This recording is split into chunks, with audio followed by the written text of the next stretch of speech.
এবার ব্যান্ডেল ইএসআই হাসপাতালের ছবি দেখাবো, যেখানে রোগী মৃত্যুকে কেন্দ্র করে উত্তেজনা ছড়ায়। বিক্ষোভ রোগীর পরিবারের অভিযোগ ঠিক করে দেখভাল না করা, অর্থাৎ রোগীকে পরিষেবা দেওয়া হয়নি ঠিকমতো, তাই জন্যই রোগীর মৃত্যু হয়েছে, এমনটাই অভিযোগ পরিবারের। পুলিশ পরিস্থিতি নিয়ন্ত্রণে আনে। প্রতিনিধি দেবেশ চক্রবর্তী রয়েছেন আমাদের সঙ্গে টেলিফোন লাইনে। দেবেশ, ঠিক কি অভিযোগ? দেখো, যেটা স্থানীয় সূত্রে জানতে পারা গেছে, গত 8 তারিখ পেটে ব্যথা নিয়ে ব্যান্ডেল ইএসআই হাসপাতালে ভর্তি হন মগরা বড়পাড়ার বাসিন্দা বছর 45-এর কিরণ সাহু। দেখো, পরিবারের অভিযোগ, ভর্তি হওয়ার পর থেকে রোগীকে সময় মতো দেখেননি চিকিৎসক এবং স্বাস্থ্যকর্মীরা সেভাবে রোগীকে পরিচর্যা করেননি। এদিন ভোর 5টা নাগাদ রোগীর অবস্থা খারাপ হওয়ায় তাকে আইসিইউতে ঢোকানো হয় এবং কিছুক্ষণ পরে রোগীর মৃত্যু হয়।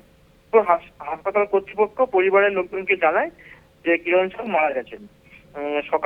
আজ সকাল 10টা নাগাদ পরিবারের লোকজন হাসপাতাল চত্বরে এসে চিকিৎসায় গাফিলতির বিক্ষোভ দেখাতে শুরু করে। ঘটনার খবর পেয়ে ঘটনাস্থলে আসে ব্যান্ডেল ফাঁড়ির পুলিশ।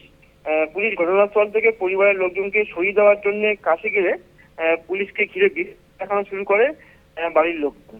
পুলিশের সামনেই হাসপাতাল কর্তৃপক্ষের গাফিলতির ক্ষোভ উগরে দেয় পরিবারের লোকজন। কর্তৃপক্ষের সঙ্গে অনেকক্ষণ কথাবার্তা বলার পর নিয়ন্ত্রণে আসে। দেখো, এই বিষয়ে হাসপাতাল কর্তৃপক্ষের সঙ্গে আমরা যোগাযোগ করার চেষ্টা করেছিলাম, কিন্তু তারা কোনো প্রতিক্রিয়া এই বিষয়ে, কিন্তু এই নিয়ে এলাকায় কিন্তু চাঞ্চল্য ছড়িয়েছে। ধন্যবাদ। কথা বললাম প্রতিনিধি দেবেশ চক্রবর্তীর সঙ্গে।